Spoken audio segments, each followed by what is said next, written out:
ጤና ይስጥልን ክቡራን ተመልካቾች ተከታዮች እንደምሰነበታችሁ። ይህ ፍቃዱ አውቶሞቲቭ ነው። በቻናላችን ላይ ሁሌም ስለ አሽከርካሪና ተሽከርካሪ ጉዳዮች ላይ ለአሽከርካሪዎች፣ ለመንጃ ፍቃድ ተማሪዎች እንዲሁም ለአውቶሞቲቭ ተማሪዎች ግብዓት የሚችል የተለያዩ ፕሮግራሞችን እያቀረብኩላችሁ እገኛለሁ። ዛሬም እንደተለመደው ለሁላችሁ መረጃ ሊሆን የሚችል በተሽከርካሪያችን ላይ ስለሚገኘው ስለ አርፒኤም እናያለን። በአርፒኤም ጉዳዮች ላይ እንግዲህ የተለያዩ ጥያቄዎች ይነሳሉ። እነዚህ ጥያቄዎች እንግዲህ አርፒኤም ምንድነው? አርፒኤምን በተሽከርካሪያችን ላይ እንዴት ማንበብ እንችላለን? ማርሽ መጨመርና መቀነስ ስንፈልግ በየትኛው አርፒኤም ላይ መሆን አለበት?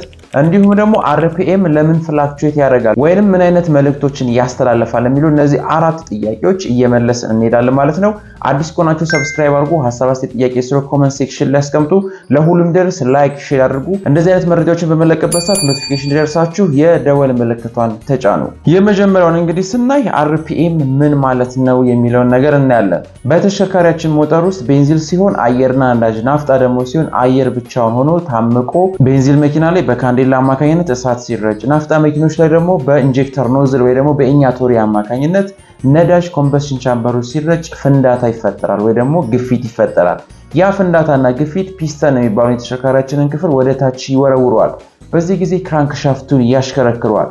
ያ ክራንክሻፍት አንድ ዙር ሲዞር እሱ አንድ ሪቮሉሽን እንለዋለን ማለት ነው። ስለዚህ አርፒኤም ማለት ሪቮሉሽን ፐር ሚኒት ሲሆን የክራንክሻፍትን እንቅስቃሴ ወይ ደግሞ ሽክርክሪት ወይ ደግሞ ስፒን በሚያደርግበት ሰዓት እየቆጠረ ዳሽቦርድ ላይ በሚገኝ ታኮሜትር በሚባል መሳሪያ ለአሽከርካሪ ወይ ደግሞ ለኛ የሚያሳየን ዘዴ ነው ማለት ነው። ስለዚህ አርፒኤም የምንለው ነገር ይሄ ነው። የክራንክሻፍትን ዙር ወይ ደግሞ ስፒን በሚያደርግበት ጊዜ ለምሳሌ በደቂቃ 2000 ጊዜ፣ በደቂቃ 1000 ጊዜ፣ በደቂቃ 3000 ጊዜ ሊሽከረከር ይችላል ማለት ነው።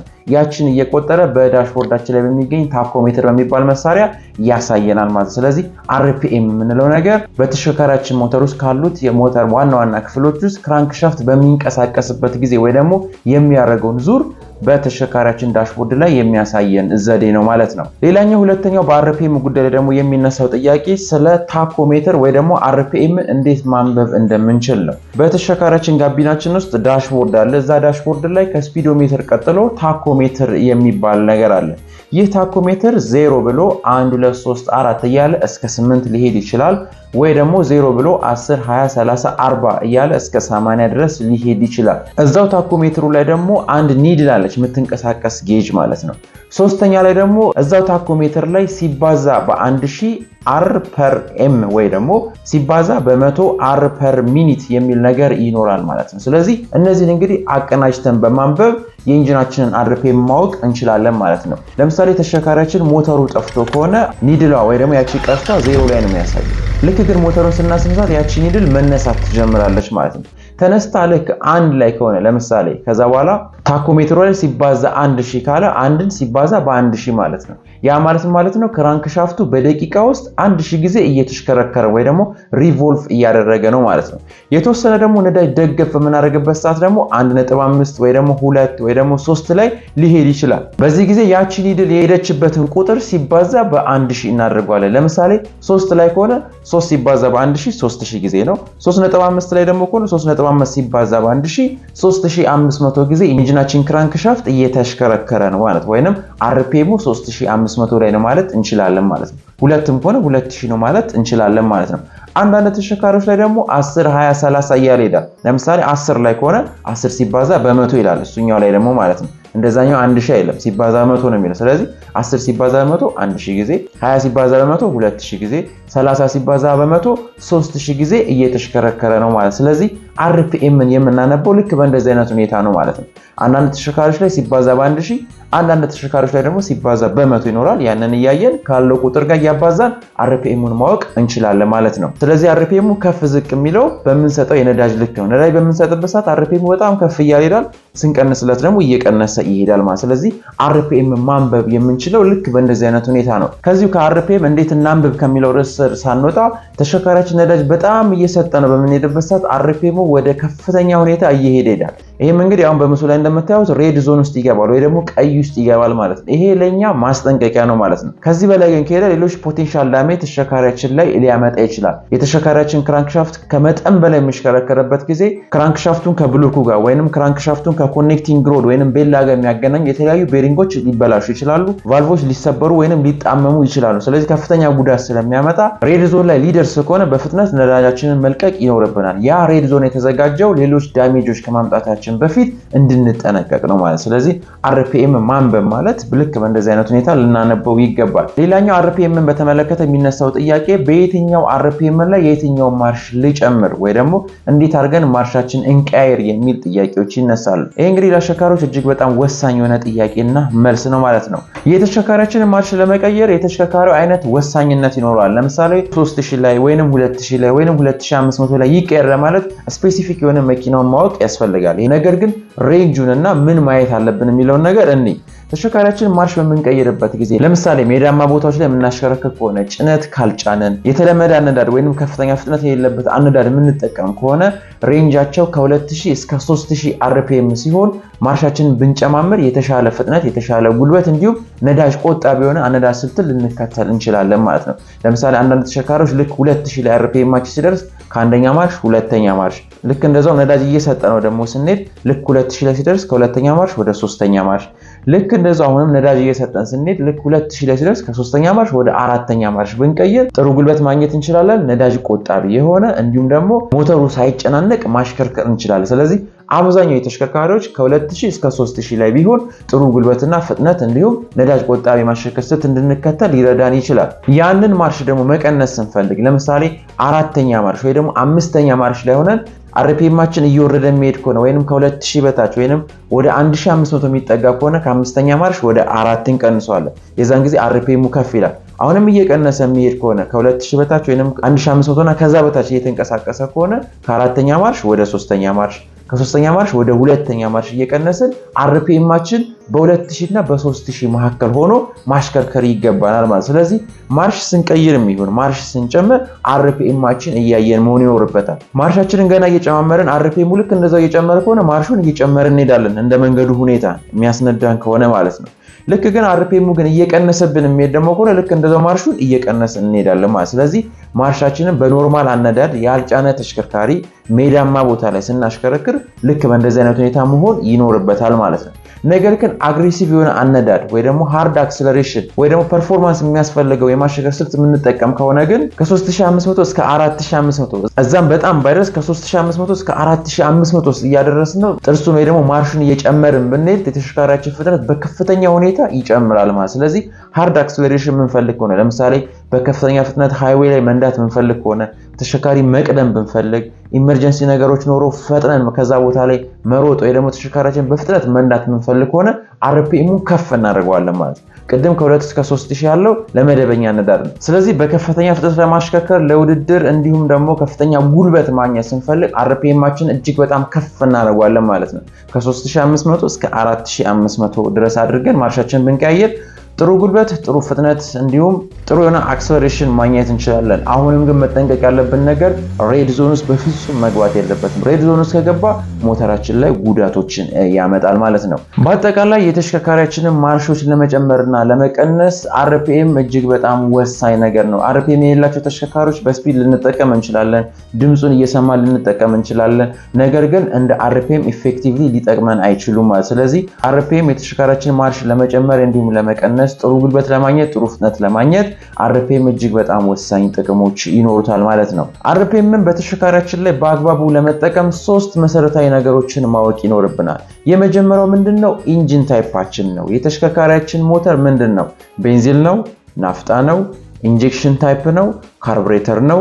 ኮመሬል ነው? የሚሉትን ነገሮች የፊውል ሲስተሙና የኢንጂኑን አይነት ማወቅ ይኖርብናል። ይሄንን ካወቅን በኋላ አርፒኤማችን ለምሳሌ 2000 ላይ ሲሆን ማርሽ ብንቀይር ወይንም 2500 ላይ ሲሆን ማርሽ ብንቀይር የሚለውን ነገር ለመወሰን የተሽከርካሪያችን ሞተር ማወቅ እጅግ በጣም ወሳኝ ነው።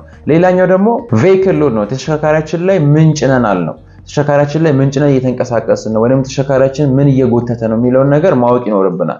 ተሽከርካሪያችን ምንም ካልጫነና ምንም የሚጎትተው ነገር ከሌለ በአነስተኛ አርፒኤሞች ተሽከርካሪያችን ማርሽ ብንጨምር ጥሩ ጉልበትና ፍጥነት ማግኘት እንችላለን። ነገር ግን ከጫነ ወይንም የሚጎትተው ነገር ግን ካለ ከፍ ያለ አርፒኤም ይፈልጋል። ስለዚህ ተሽከርካሪው ምን ጭኗል ምን አልጫነም የሚለውን ነገር ማወቅ ያስፈልጋል። ሌላኛው ደግሞ ድራይቪንግ ኮንዲሽን ነው። ለምሳሌ ተሽከርካሪያችንን ዳገት ላይ የምናሽከረክረው ከሆነ ከፍ ያለ አርፒኤም እንጠቀማለን።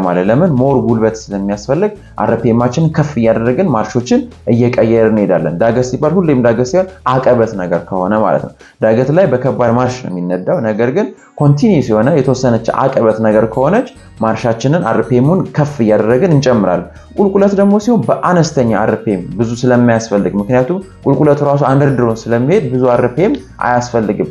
ሜዳማ መንገድ ደግሞ ከሆነ አርፒኤማችንን መደበኛ የሆነውን አርፒኤም እየተጠቀምን እንሄዳለን ማለት ነው። ለምሳሌ ከ2000 እስከ 3000 እየተጠቀምን እናሽከረክራለን። ስለዚህ እነዚህ ሶስቱ ፋክተሮች የተሽከርካሪያችን አርፒኤም በአግባቡ እንድንጠቀም ይረዱናል። ስለዚህ እነዚህ ማወቅ ይኖርብናል። ሌላኛው በአርፒኤም ጉዳይ የሚነሳው የመጨረሻው ጥያቄ የአርፒኤም ፍላክቹዌሽን ነው ወይ ደግሞ አርፒኤም መቆራረጥ ነው። ይሄ እንዴት ይከሰታል የሚለውን ነገር እናያለን። በተሽከርካሪያችን ላይ እንግዲህ አርፒኤም ሊዋዥቅ ይችላል። የመጀመሪያው ችግር ምንድነው? የኤር ፊውል ሚክስቸር በትክክለኛው መጠን በተሽከርካሪያችን ሞተር ውስጥ አለመግባት ነው። ይሄ እንግዲህ በተለያዩ ምክንያቶች ሊሆን ይችላል። የመጀመሪያው ምንድነው? ቫኪዩም ሊክ ነው። የተሽከርካሪያችን ፒስተን መሳብ የሚገባውን ነገር ሲያጣ ማለት ነው። ወይ ደግሞ የሚያስተነፍሱ ቦታዎች ካሉ፣ የተቀደዱ ቦታዎች ካሉ፣ በትክክል ያልታሰሩ ቦታዎች ካሉ ሊክ ወይ ደግሞ ኤር ሊክ ስለሚኖር በቂ የሆነ አየር ሞተር ውስጥ አይገባም። ይሄ እንግዲህ የአርፒኤማችን እንቅስቃሴ ፍላክቹዌት እንዲሆን ሊያደርግ ይችላል። ሌላኛው አይድል ኤር ኮንትሮል ቫልቭ ነው። ይህ ቫልቭ እንግዲህ የሚሰራው ስራ ምንድነው? የተሽከርካሪያችንን ትሮትል ቫልቭ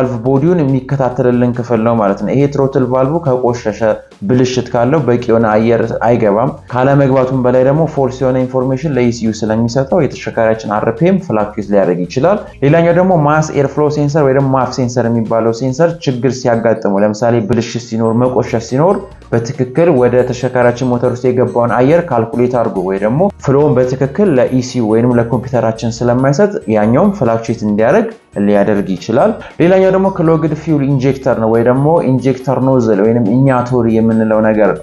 ይሄ እንግዲህ በትክክል የመጣለትን ነዳጅ በትክክለኛ መጠን በታመቀው አየር ላይ መርጨት ካቃተ ወይ ደግሞ አንዳንዴ የሚያሳንስ ከሆነ አንዳንዴ የሚጨምር ከሆነ አይድላችን ፍላክቹዌት ሊያደርግ ይችላል ማለት። ስለዚህ ኤር ፊውል ሚክስቸር ጋር የተያዙ ችግሮች ሲኖሩ የተሽከርካሪያችን አይድሊንግ ሲስተም ፍላክቹዌት ሊያደርግ ይችላል ማለት ነው። የቫኪዩም ሊክ ወይ ደግሞ አየር ሊክ የሚያደርግ ከሆነ አይድል ኤር ኮንትሮል ቫልቭ ሲበላሽ፣ ሶስተኛው ደግሞ ማስ ኤር ፍሎ ሴንሰር ሲበላሽ፣ አራተኛው ላይ ደግሞ የኢንጀክተር ኖዝል ብልሽቶች የአይድል ሲስተማችን ፍላክቹዌት እንዲያደርግ ሊያደርግ ይችላል ማለት ነው። ሁለተኛው ደግሞ የኢግኒሽን ሲስተም እና የሞተሩ ፕሮብሌም የተሽከርካሪያችን አርፒኤም ፍላክቹዌት እንዲያደርግ ሊያደርግ ይችላል። ለምሳሌ ስፓርክ ፕለግ ወይ ደግሞ የካንዴላ ችግር ካለ፣ ስፓርክ ፕለጉ ካረጀ ከተደፈነ፣ በትክክል ግራውንድ እና ኤሌክትሮዱ ማይሰሩ ከሆነ አይድላችን ፍላክቹዌት ሊያደርግ ይችላል። ሌላኛው ደግሞ ሚስ ፋየሪንግ ነው። በትክክል እሳት መቃጠል ሲገባው፣ አየር ነዳጅ ላይ በትክክል ፍንዳታ መፈጠር ሲገባው ይሄ ነገር አንደኛው ሲሊንደር ቤት ወይ ደግሞ ሶስተኛው ሲሊንደር ቤት ችግር ሲያመጣ እንደዚህ አይነት ፍላክቹዌሽን ሊከሰት ይችላል። ሌላኛው ደግሞ ሎ ኢንጂን ኮምፕሬሽን ነው። በተሽከርካሪያችን ሞተር ውስጥ ጥሩ እቃ ከሌለ የኢንጂናችን አርፒኤም ፍላክቹዌት ሊያደርግ ይችላል። ሌላኛው ሶስተኛው የተሽከርካሪያችን አርፒኤም ፍላክቹዌት የሚያደርግበት ምክንያት የሴንሰሮችና የኤሌክትሪካል ኢሹዎች ናቸው። ተሽከርካሪያችን ላይ እንግዲህ የተለያዩ ሴንሰሮች አሉ፣ የተለያዩ ኤሌክትሪካል ሲስተሞች አሉ።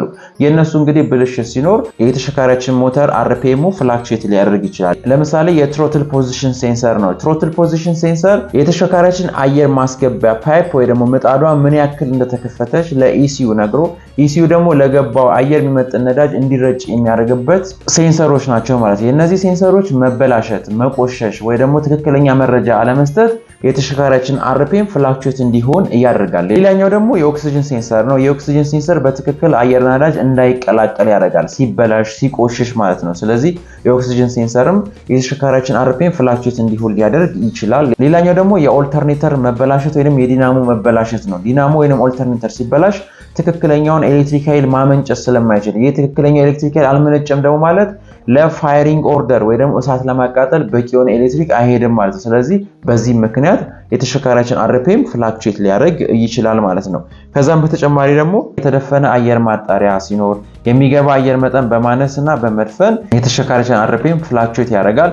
ሌላኛው ደግሞ ክሎግድ ኢጂአር ቫልቭ ወይንም የተደፈነ ወይንም የተበላሸ ኢጂአር ኤግዞስት ጋዝ ሪሰርኩሌሽን የሚባል ማለት ነው። ይሄም የተሽከርካሪያችን ክፍል ሲበላሽ አይድላችን ፍላክቹዌት ያደርጋል። ሌላኛው ደግሞ ፑር ፊውል ኳሊቲ ነው። በተሽከርካሪያችን ሞተር ውስጥ የምንጠቀመው የነዳጅ ሁኔታ ደረጃውን ያልጠበቀ ከሆነ የተሽከርካሪያችን የተሽከርካሪያችን RPM ፍላክቹዌት ሊያደርግ ይችላል ማለት ነው። ስለዚህ በአጠቃላይ የተሽከርካሪያችን RPM የተለያዩ ጥቅሞች ይኖሩታል ማለት ነው። ምንጊዜ ማርሽ መጨመር እንዳለብን፣ ምንጊዜ ማርሻችን መቀነስ እንዳለብን፣ የተሽከርካሪያችንን ደህንነት ሁሉ ሊነግረን ይችላል። ከዛም በተጨማሪ እስካሁን ድረስ ያልጠቀስኩላችሁ ነገር ሞተር መሞቅና ለመሞቁን ራሱ በRPM ማወቅ እንችላለን። ለምሳሌ ጧጧ ተሽከርካሪያችን ስናስነሳ RPM ከፍ ይላል። RPM ከፍ አለ ማለት ECU ወይንም ኤሌክትሮኒክ ኮንትሮል ዩኒት ሞተራችን ቶሎ እንዲሞቅ ለፊውል ሲስተም እና ሌሎች ክፍሎች RPM ከፍ እንዲል መልእክት ይሰጣል። በዚህ ጊዜ RPM ከፍ አለ ማለት ሞተራችን ቶሎ ይሞቃል። ቶሎ ሞቀ ደግሞ ማለት የማለስለሻ ክፍሎች ወይንም ዘይት በትክክል ሞተር ውስጥ ተሰራጭቶ ሞተር ቶሎ መለስለስ እንዲጀምር ያደርጋል ማለት። ስለዚህ RPM የተለያዩ ጥቅሞች ይኖሩታል ማለት ነው። እንግዲህ በአጠቃላይ ጥሩ የሚባል RPM ለምሳሌ በአይድል ጊዜ ከ600 እስከ 1000 ቢሆን ትክክለኛ ነው። ከዛም ከፍ ካለ ችግር አለ፣ ከዛም ዝቅ ካለ ችግር አለ ማለት ነው። ለኖርማል አነዳድ ወይ ደግሞ ከተማው ስንጠቀም ከ2000 እስከ 3000 ብንጠቀም ጥሩ የሆነ ነዳጅ ቆጣቢ የሆነ RPMም ጥሩ የሆነ ወይ ደግሞ ሞተሩም የማይጎዳበት የሆነ RPM ሲስተም የተጠቀመ እንደሆነ ይነግረናል። ለከፍተኛ ፍጥነት ወይ ደግሞ ሃርድ አክሰለሬሽን ነው የምንፈልግ ከሆነ ከ3500 እስከ 4500 ብንጠቀም ከፍተኛ ጉልበት ከፍተኛ የሆነ ፍጥነትን ማግኘት እንችላለን፣ ግን የነዳጅ ፍጆታውም ይጨምራል። ይሄን ሁሉ እንግዲህ ስናደርግ RPM በፍጹም ሬድ ዞን ውስጥ መግባት የለበትም። ሬድ ዞን ውስጥ የሚገባ ከሆነ ተሽከርካሪያችን በአፋጣኝ ልናስጠግነው ይገባል ማለት ነው። ክቡራን ተመልካቾች ተከታዮች ለዛሬ ያዘጋጀውላችሁ RPM ምንድነው? RPMን እንዴት እናነባለን? ማርሽ ለመቀየር ትክክለኛው RPM የትኛው ነው? RPM ፍላክቹዌት የሚያደርግበት ምክንያቶች የትኞቹ ናቸው? በሚል ያዘጋጀውላችሁ ፕሮግራም ይሄንን ይመስላል ማለት ነው። በዚህ ጊዜ ጥሩ ግንዛቤ እንዳገኛችሁ ተስፋ አደርጋለሁ። አዲስ ከሆናችሁ ሰብስክራይብ አድርጉ። ሐሳብ አስተያየት፣ ጥያቄ ስሮ ኮሜንት ሴክሽን ላይ አስቀምጡ። ይሄንን ትምህርታዊ ስልጠና ለጓደኞቻችሁ፣ ለመንጃ ፍቃድ ተማሪዎች፣ ለአሽከርካሪዎች ሼር አድርጉላቸው፣ ላይክ አድርጉ። እንደዚህ አይነት ቪዲዮዎች የመለቀበት ሰዓት ኖቲፊኬሽን ሊደርሳችሁ የደወል ምልክቷን ተጫኑ። ጤና ይስጥልን።